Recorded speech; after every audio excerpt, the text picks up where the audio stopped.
if I wasn't born in Hungary, if I wasn't growing up here, wasn't educated here, and was a kid in Hungary just dreaming this big dream, I'm not sure I would have been successful. You know, we had this idea that a Hungarian musician can't break out of here, you know? And that was one of my things when I came out to America. I was like, we're gonna break the curse. I was coming home the first time. I thought like maybe I'm gonna encounter the jealousy, and I was very pleasantly surprised at how everybody embraced it and was proud of this, that this was a national pride. Even though Hungary somewhat forgot, we are a nomadic, you know, nemzet. Everybody wishes that the world was this peaceful garden of Eden with flowers and birds and, you know, and happiness, right? That's not the case. I'm not gonna take his camera. We agreed to that. But somebody has to protect your rights. These guys wake up in the morning and they say goodbye to their families. It's not 100% that they're gonna come home that night. We live our lives without ever thinking that maybe this is the day when my country will send me to war with another country. I don't know.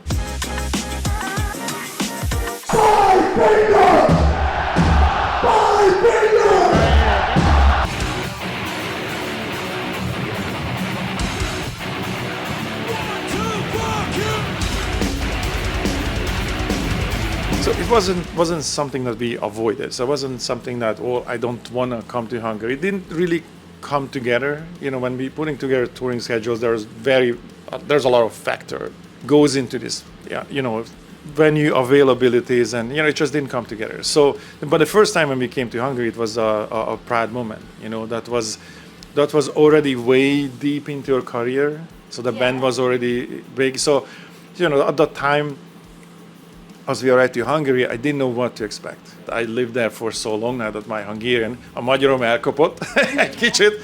So my Hungarian started to be a little bit shaky. And that was a huge celebration. So it was a very proud moment because, you know, we had this idea that a Hungarian musician can't break out of here, you know. And that was one of my things when I came out to America. I was like, oh, I'm gonna prove you guys wrong. We're gonna do this. We're gonna break the curse. You know, Hungary has a chance, right?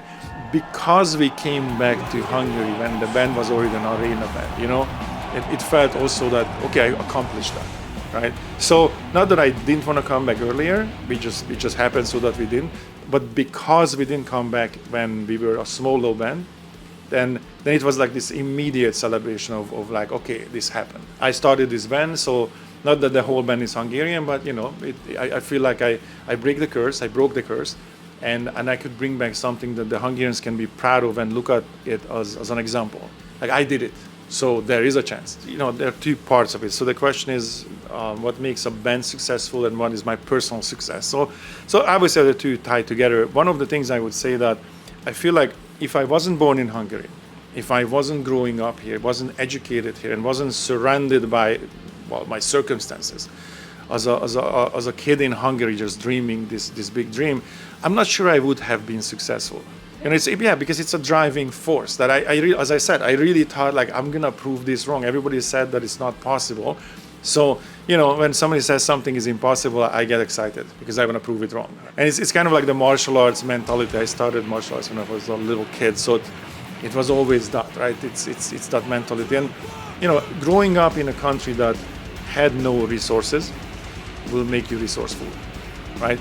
And so, and another thing is that even though Hungary somewhat forgot this, but we are a nomadic, you know, nemzet nation, and we were the gates of Europe for hundreds of years. This country was at war, right? And so we would stop those invasions. So there's a nation that throughout their history were always fighting, always at war. I like to think that it's almost genetically embedded in us, right? So I kind of had that idea that part of the success is that I was driven and I was growing up in these circumstances, and this was my worldview that no, we're gonna, you know, there's a possibility we're gonna do this. And I'm comfortable with this idea that when you don't have resources and you are nomadic by nature, if somebody told you like, hey, you have to become successful at this, whatever that is, right?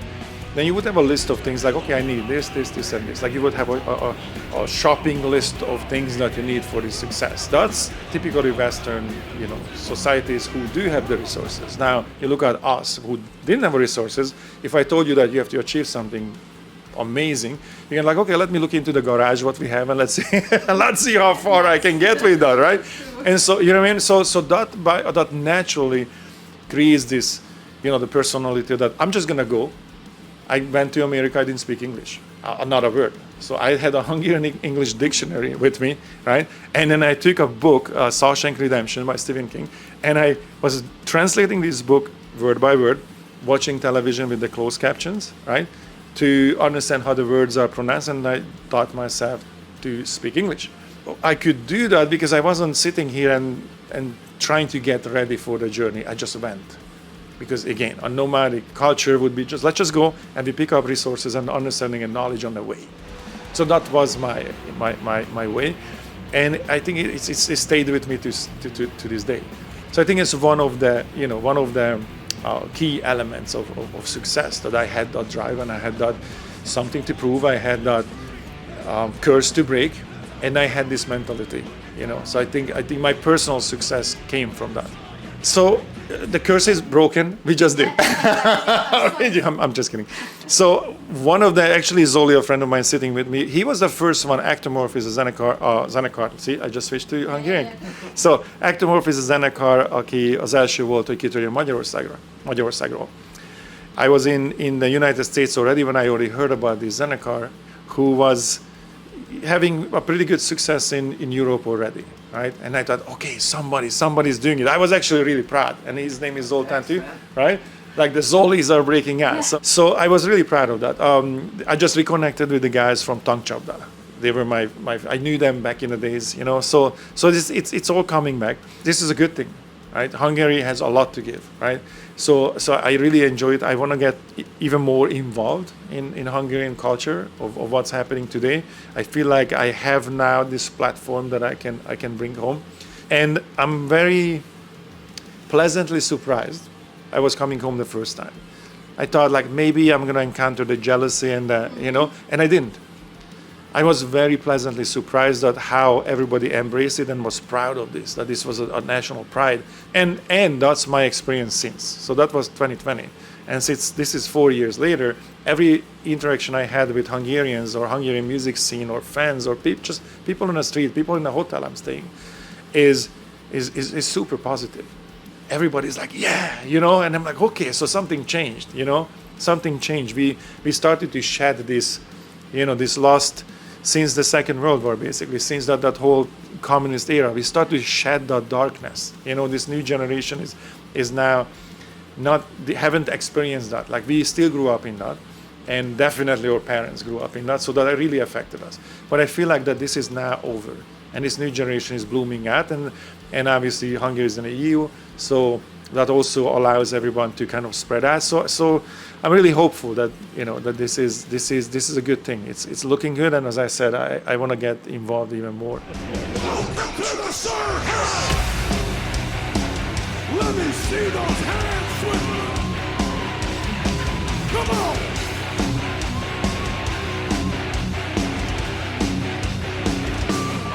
If you look at DMX, because the genres are pretty separated from each other. Like people who like hard rock, they like hard rock or heavy metal. People who like hip hop. But there are a couple of artists who sort of overlap. All the people who like hard rock, heavy metal, still cool with DMX. DMX was cool, DMX was the metal head of the metal head of hip hop. We were fans of him. There are a couple of these guys like Dr. Dre. Dr. Dre always gonna be cool. It doesn't matter what genre you're in, what genre you listen to. Dr. Dre is cool. DMX was cool. That was the basis of this. That we were fans, and in conversations, these conversations were happening for years. So in conversations within the band, we were talking about like how cool that would be to work with DMX, and through management and just through various channels, this conversation started, and we couldn't really get it together because we are heavily touring all the time. So either he wasn't available, we were on tour. So it took years to get us into position when this became a reality, a possibility. And in that process, DMX passed. So we were in a very strange situation that we got the master tapes, and so we had the rights to use whatever was recorded. Because this song actually was released before a long time ago on a mixtape. It wasn't a real official release, but a version of his rhymes were out on a mixtape. And so we had the rights to use those. we took off the music from the master tapes and we rewrote everything and basically created this collaboration. And so we released our album, but we didn't put this song on it. And the reason we did that, because Afterlife was going to include this song, but since he passed, there was so much paperwork. The family, the producers, the record labels, the publishers, everybody had to sign off on it. And we weren't sure that by the time we wanted to release this album, we had a release date, that by the time we were ready for releasing it, this was a possibility that the paperwork will not be done. And so we didn't want to risk it, basically. So we were like, you know what, let's release the album without it, and then let's go through the process, let's get all the paperwork done, and then we will just release it later. And that's actually what happened. Now, the good thing about it is that because we had to get everybody's, consent, as we were going to the family, as we were going to the producers, the videographers, everybody who was involved in DMX's life listened to the song and was like, oh my God, this is a hit. You know what I mean? Like, they were like, oh my, this is a hit. Everybody was like, this is gonna be huge, right? So that was a good feeling, like they were like, this has to come out. This has to come out because this is a perfect song that, adds to his legacy. This is something that is respectful. This is something that is good for his, legacy. Even after he's gone, it's still something's coming out.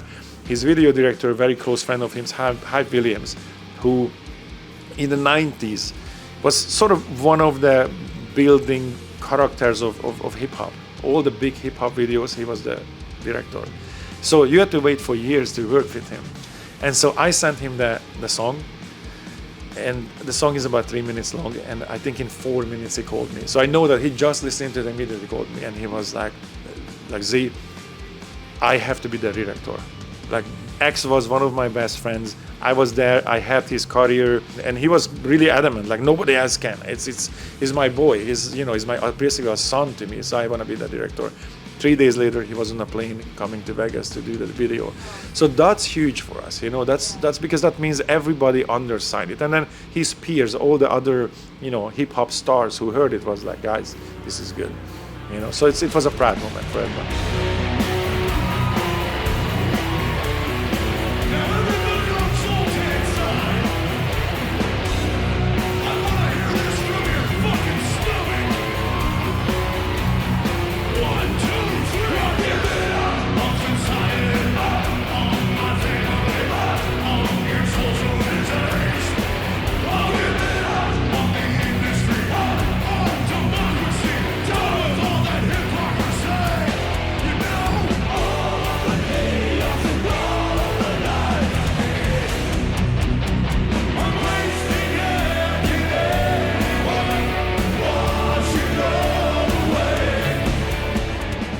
Two things. One of them is martial arts, something that I started when I was really young. I started with judo here in Hungary, and I trained judo for a long time. And then eventually I switched to jiu-jitsu maybe about 16 years ago. I have a black belt in both, and I compete. So I professionally compete in jiu-jitsu competitions. And so that's just part of my life, and I feel like, when we were talking about like what was the driving force, that's what I meant by I was also a martial artist. So martial arts sort of rewire your mind. You start to think differently, especially when you started when you were young. And you start to see obstacles are not obstacles, they're just challenges. What that means is that I'm gonna go on the mat and there is an opponent and nobody can help me. So I have to develop this self-reliance, understanding like this is just me against this other person. Nobody can, your coaches, nobody can get involved. It's you and this other kid. And so you immediately learn that I'm responsible for everything that's going to happen here. I also, the procrastination of I can't push this tomorrow. This is happening now. So you also develop that sense of if there is an issue, something difficult that you have to deal with, it's going to happen right now. You get into bad positions while you're fighting, and then you start to have to figure out like, well, I have to figure this out. I have to fight my way out of this bad position. Now, if you look at that in real life, well, everybody has a job, they go to school, there are difficult situations. What are you gonna do? We can cry about it or work it out. And so martial arts trains you that. So I become this person that was thinking that way. So that's why martial arts was always a character builder for me.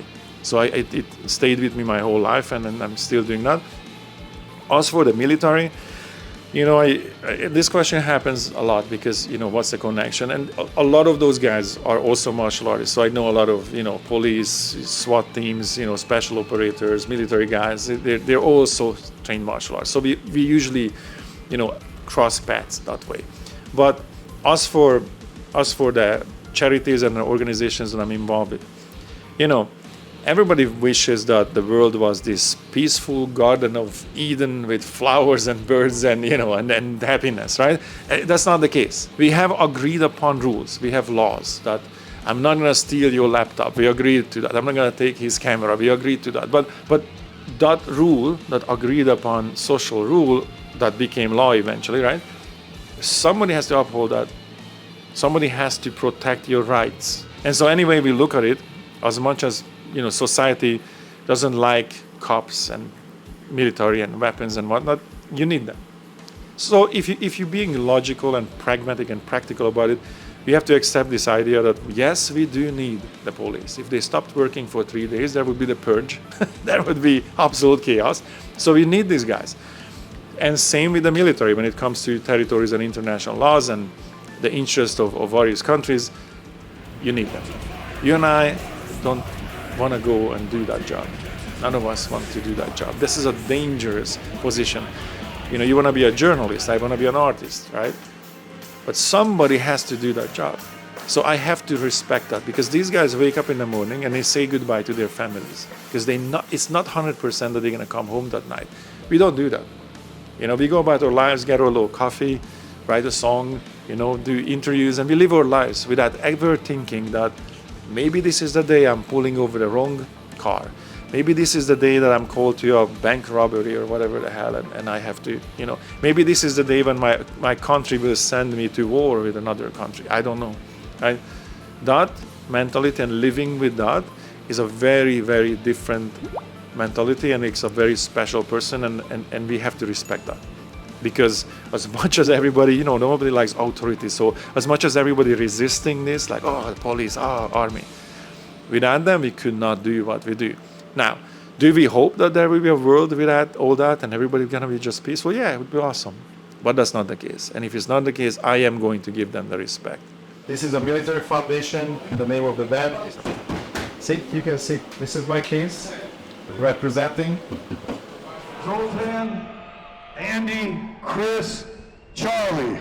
Our name is Five Finger Death Punch.